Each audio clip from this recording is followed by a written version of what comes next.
예배자의 자세.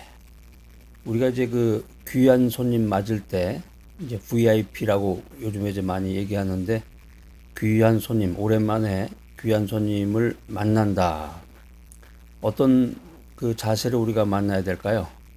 그 마음과 태도가 중요한데, 또 어떤 생각을 가지고 사람을 만나게 되는데, 높은 주위의 사람을 만날 때 우리가 어떻게 그 언행 심사를 어, 조심할 것인가, 또 깨끗하고 단정한 몸가짐을 하고 예의 바르고 또 품위 있는 고상한 언어를 사용할 것인가, 이런 것들을 생각하게 되는데,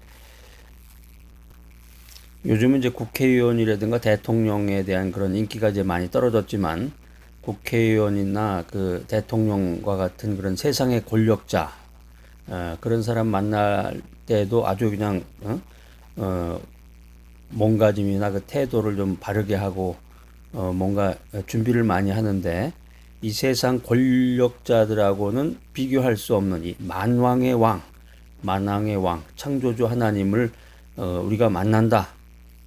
하나님 앞으로 나아간다.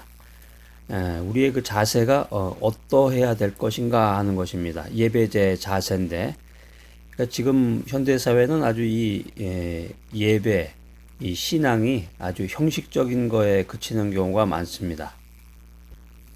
어떤 사람은 이제 하나님께서 모든 죄인을 값없이 구원에 초청했기 때문에 우리가 스스럼 없이 하나님 앞으로 나아갈 수 있다, 이제 이런 얘기를 하는데, 맞는 말입니다. 맞는 말이지만 전능하신 하나님의 그 무조건적인 초대가 하나님 앞으로 나아가는 우리의 그 준비 행위까지 필요 없는 것으로 만들지는 않는다는 거죠. 그래서 이제 교회 갈 때 이제 그 복장도 말하는 사람들이 있는데, 교회 갈 때 남자들 같은 경우는 쫙 정장에다가 수트를 입고 하얀 그 와이셔츠에다가 넥타이까지 매고 구두는 반짝반짝 윤인하게 닦고 그 썬데이 클로즈 복장으로 교회를 간다. 여러분 어떻게 생각하십니까? 그러면 그런 양복이 없는 분들은 또 교회 가는데 또 시험 들겠죠. 청바지 차림으로 교회 간다.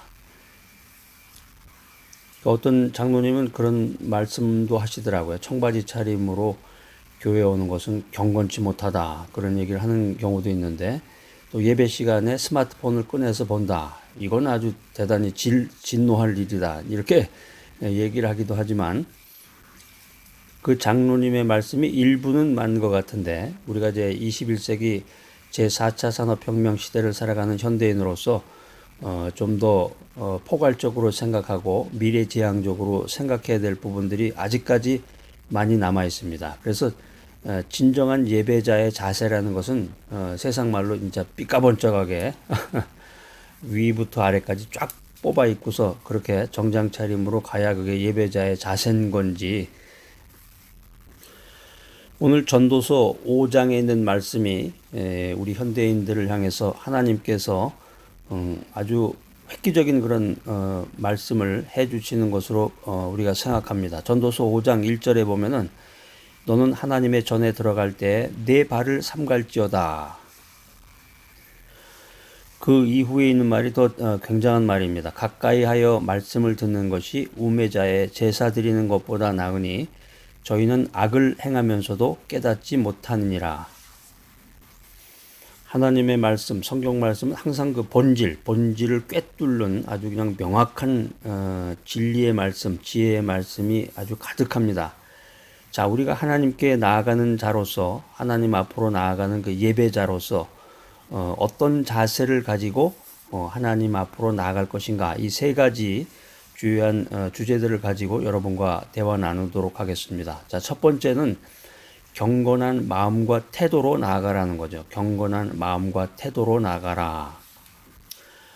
오늘 전도서 5장 1절로 7절까지 말씀이 이제 그 메인 텍스트인데, 1절에 보면은 이 하나님께 나아가는 자가 그 발을 조심스럽게 옮겨야 된다, 이렇게 전도자가 우리들에게 지혜의 말씀을 전하고 있습니다. 여기서 발이다, 발이라고 하는 것은 행위를 말하는 거예요. 행위. 그래서 하나님께 나아가는 자가 그 발을 조심스럽게 옮겨야 된다. 이 말은 뭐냐면은 행동을 조심하고 마음의 중심을 잘 간수하라. 이런 의미입니다. 실제로 이제 구약 성경 출애굽기 30장 18절 19절에 보면은 그 구약 시대에 그 제사장들이 있었는데 이 구약 시대 제사장들이 성소에 들어가기 전에 발을 씻는 그런 예식을 행했다. 이게 이제 성경에 나오고 있습니다. 고대 시대에 이 신발을 벗는다. 이게 굉장히 그 특별한 의미를 갖고 있는데요. 이제 우리 한국이나 이제 동양권에서는 주로 이제 실내에 들어갈 때 신발을 벗게 되는데 이 서구 문화, 특별히 이제 미국 같은 경우는 신발을 신고 실내로 들어오게 돼요. 그 참 굉장히 한국과 미국의 그 문화가 여러 가지가 차이가 많은데 굉장히 그 충격적인 것 중에 하나가 바로 그거 같아요. 신발을 벗고 실내로 들어오느냐, 신발을 신은 채로 실내로 들어와서 생활하느냐. 고대 시대, 특별히 이제 이 성경 시대에 신발을 벗었다라는 것이 이제 특별한 의미인데 출애굽기 3장 5절에 보면은 모세는 여호와의 나타나심 앞에서 신발을 벗었다. 그리고 여호수아 5장 15절에 보면은 여호수아가 그 여호와의 군대 장관 앞에서 신발을 벗었다. 그런 내용이 성경에 기술이 되어 있습니다. 그러니까 이게 무슨 말이냐면은 경건하고 진솔한 태도와 마음가짐으로 하나님 앞에 예배하라. 또 그런 자세로 하나님을 섬겨라. 이제 이런 의미가 있다는 말이죠. 그러니까 이게 성경 말씀대로라면은 우리가 예배당에 들어갈 때 교회 실내 안으로 들어갈 때 어떻게 보면 신발을 벗어야 되는데 사실은 미국식으로 또 신발을 또 신고 들어가요. 그러니까 이게 그 문화라는 것이 습관과 간습이라는 것이 참 복잡합니다. 자, 그래서 이제 이런 같은 측면에서 이제 신약 성경을 보면은 각자 자기를 돌아보고 흠이 없게 한 후에 신령과 진정으로 하나님을 예배하라. 신령과 진정으로 하나님을 예배하라. 이 말씀이 어디 나오나요? 굉장히 유명한 말씀인데 이거를 이제 암송하고 기억할 정도면은 성경 실력이 우리 세상 말로 성경 실력이 굉장히 높은 정도에 달하는데 이런 말이 있었나요? 할 정도면은 좀 연구를 많이 하셔야 되겠습니다. 요한복음 4장 24절, 요한복음 4장 24절에 보면은 신령과 진정으로 하나님을 예배하라 이런 말씀이 기록이 되어 있습니다. 구약 성경의 그 이사야서 61장 10절에 보면 정결한 신부라는 표현이 나오는데요. 정결한 신부. 우리가 이제 예배자의 자세, 하나님을 만나는 그런 마음 자세를 한마디로 정결한 신부와 같다. 이사야서 61장 10절에 그런 말씀을 표현해 놨습니다. 그래서 우리가 정말 하나님 앞으로 나아갈 때 예배자의 자세로서 그 세상에 거짓되고 속된 것으로부터 절연된 끊어버리고 그런 더러운 것을 버리고 정결한 신부의 마음과 태도로 하나님 앞에 나아가야 된다. 그랬을 때 하나님께서는 예비하신 복으로 우리의 영육의 창고를 가득 채워주신다라고 하는 것이 성경의 말씀입니다. 자, 형식적인 신앙으로 가득한 이 현대사회 속에서 우리가 어떻게 예배자의 자세를 갖춰야 될 것인가. 두 번째, 말씀을 사모하라. 말씀을 사모하는 그 간절함이 있어야 된다는 것입니다. 말씀을 사모하는 간절한 마음으로 하나님 앞으로 나가고 예배 시간에 참석을 해야 되는데 요즘 예배 시간, 주일 예배를 이렇게 살펴보면은 예배를 드리려고 이렇게 성전 안으로 들어가려고 그러면 부르잖아요. 집사님 이리 와서 이것 좀 도와주세요. 식당 봉사하세요. 뭐 좀 도와주세요. 그래서 교회 예배 시간이 진정으로 하나님을 만나고 하나님을 경배하는 시간이 아니라 그 봉사의 시간으로 이제 대체되는 경우가 이제 많이 있는데 물론 나쁜 건 아닙니다. 그렇지만 진정으로 오늘 이 전도서 5장 1절로 7절 말씀을 통해서 진정으로 그 예배자의 자세가 무엇인가, 무엇이 중요한 것인가, 본질이 무엇이며 하나님이 나에게 뭐라고 말씀하시는가 이것을 좀 알고 깨닫는 시간이 되어야 되겠습니다. 참된 양은 목자를 따라다니며 그 음성을 잘 듣습니다. 청종합니다.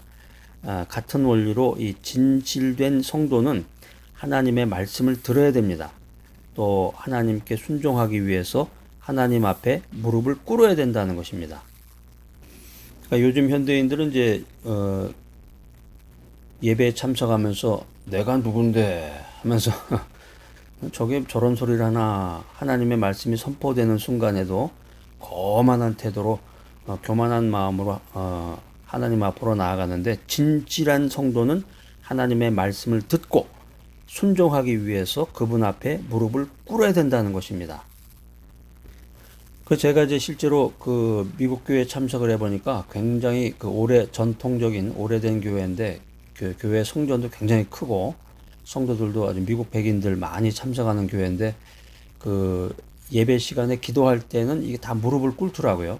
이 공간이 좀 이렇게 있어요. 그리고 이제 그 무릎을 꿇도록 이렇게 위에서 밑으로 내리는 그 무릎을 이렇게 받치는 그 받침대를 이렇게 준비해 놨더라고요, 전부. 그래서 기도 시간이 되면은 그 소리가 나요.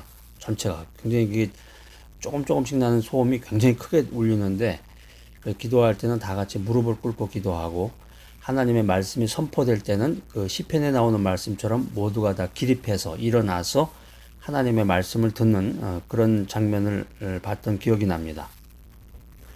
우리가 구약성경 시편 42편 1절을 보면 아주 재미있는 말씀이 나옵니다. 사슴이 시냇물을 찾아서 갈급해하는 그런 장면이 나오는데, 또 구약성경 아가서 4장 9절에 보면은 9절 11절에도 그런 말씀이 나오네. 사랑하는 사람이 연인의 음성 듣기를 사모하는 장면.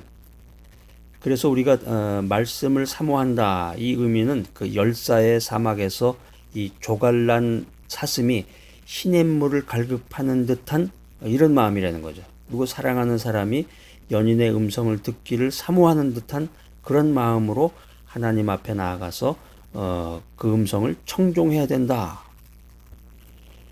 그래서 오늘 그 전도서 5장 1절에도 보면은 가까이 하여 말씀을 듣는 것이 우매자의 제사 드리는 것보다 낫다, 이런 말씀을 우리들에게 전하고 있는 것입니다. 말씀이 결여된 예배는 형식주의로 흐를 수밖에 없습니다. 그렇기 때문에 그 속에서 성령의 역사라는 것은 찾아볼 수가 없겠죠. 자, 그런데 오늘날 대부분의 그 주일 예배라고 하는 것은 그냥 단순히 교회에 찾아가서 자기의 그 요구사항만을 하나님 앞에 그냥 얘기하는 것으로 끝내고, 또 값싼 위로를 받는 것으로 마치는 경우가 많습니다.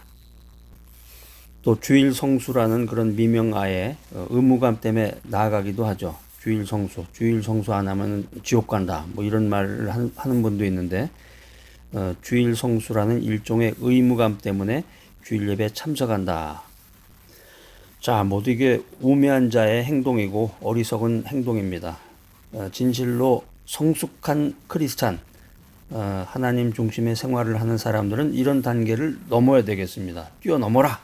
그래서 하늘로부터 내려온 이 신령한 산떡이 되신 그 예수님의 말씀 안에서 커뮤니케이션을 해야 된다는 거죠. 교제를 나눠야 된다.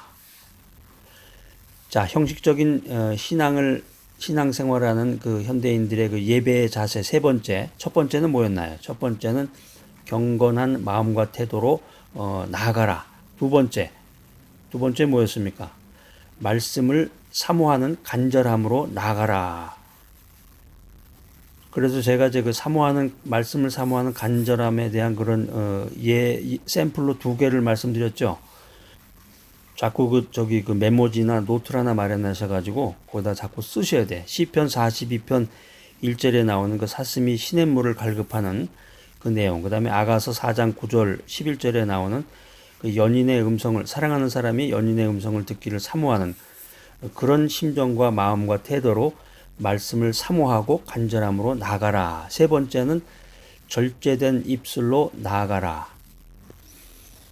오늘 그 전도서 5장 2절에 보면은 너는 하나님 앞에서 함부로 입을 열지 말며 급한 마음으로 말을 내지 말라, 이런 말씀이 있습니다. 계속해서 하나님은 하늘에 계시고 너는 땅에 있음이니라. 그런즉 마땅히 말을 적게 할 것이라. 하나님 앞에 나아가는 사람들은 이 언어에 있어서 그 절제, 언어에 대한 그런 절제력이 있어야 된다.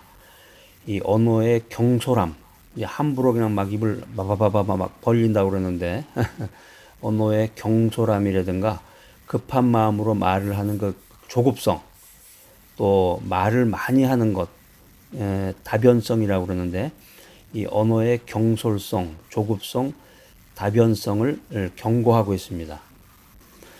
그러니까 이제 하나님께 예배하러 이제 성전으로 올라갈 때나 또 예배를 드릴 때나 예배 후에 그 뱉어내는 인간의 입에서부터 나오는 그 번잡스러운 이런 말들이 그 예배자의 그 심중을 흐려놓을 뿐만 아니라 주님으로부터 받은 그 보물과 같은 그 은혜까지도 상실케 할 수 있는 그런 우려가 있다는 거죠. 그래서 이 말을 통해서 더 나아가서는 육체적인 범죄에 이르기도 한다는 것입니다. 여러분은 어떻습니까? 실제로 교회에 자가용을 타고 가서 승용차를 주차해 놓고 예배 시간에 큰 은혜를 받고 할렐루야 정말 주님의 은혜를 체험하면서 나가는 순간, 그 주차장을 빠져나가는 순간 그냥 막 빵빵거리고 막 차가 막히고 그러면서 그냥 입에서 막 육두문자를 쏘는 그런 분들도 많잖아요. 교회 그 차 뒤에다가는 그 저기 십자가나 그 물고기 문양을 이렇게 붙여놓은 상태로. 진실된 예배자가 되기 위해서는 절제된 입술로 나아가야 된다는 것입니다. 이 언어, 랭귀지, 인간의 언어라고 하는 것은 인격의 거울이라고 그랬는데 그 사람의 그 언어, 말이 덕스럽지 못하고 단정하지 못하다. 이건 이제 하나님께 나아가는 그 마음 자세가 준비되지 않았다는 것을 입증해 주는 것입니다. 야고보서 1장 26절에 귀한 말씀이 나와 있는데요. 이기기를 다투는 자가 모든 일에 절제하듯이 하나님 앞으로 나가는 사람은 그 입술에다가 재갈을 물려야 된다는 거죠. 또 이 말을 오해하셔가지고 하나님 앞에서 절대 침묵, 예전에 그랬습니다. 중세시대 때는 하나님 앞에 나갈 때는 말하지 말아라 이 말씀이 아니고 하나님 앞에서 침묵을 지켜라 이 말씀이 아닙니다. 다만 이 심중의 진실함이나 준비가 동반되지 아니한 이 천마디의 말보다는 진정한 죄인의식과 감사에서 우러나는 이 한마디의 말이 훨씬 낫다. 이런 진의가 포함되어 있습니다. 우리가 누구든지 하나님 앞으로 나갈 수가 있고 하나님의 은혜를 받을 수가 있습니다. 그런데 실제로 하나님과 그 예수 그리스도를 인격적으로 만나고 그 은혜를 체험하는 사람이 많지 않다는 거죠. 왜 그렇습니까? 준비되지 못한 자세로 나아간다. 준비되지 못한 자세로 하나님 앞으로 나아가기 때문에 그렇다는 것입니다. 마태복음 22장 12절 13절에 있는 말씀처럼 예복을 입지 않은 자가 잔치집에서 쫓겨나듯이 흐트러지고 이 무절제한 상태로 하나님 앞에 나아가는 사람은 하나님을 만나지 못하고 하나님의 은혜를 체험하지 못한다. 자, 오늘 전도서 5장 1절로 7절 말씀을 중심으로 해서 예배자의 자세, 형식적인 신앙을 버리고 진정한 주님의 그 은혜를 체험하라. 이 말씀을 듣는 여러분들 참 귀하십니다. 경건한 마음과 태도로 나아가라. 말씀을 사모하는 간절함으로 나아가라. 절제된 입술로 나아가라. 이 세 가지 원칙을 준수함으로 하나님 앞에 나아가서 기뻐하는 만남, 충만한 은혜를 받으시는 여러분 모두가 되시기를 간절히 바랍니다.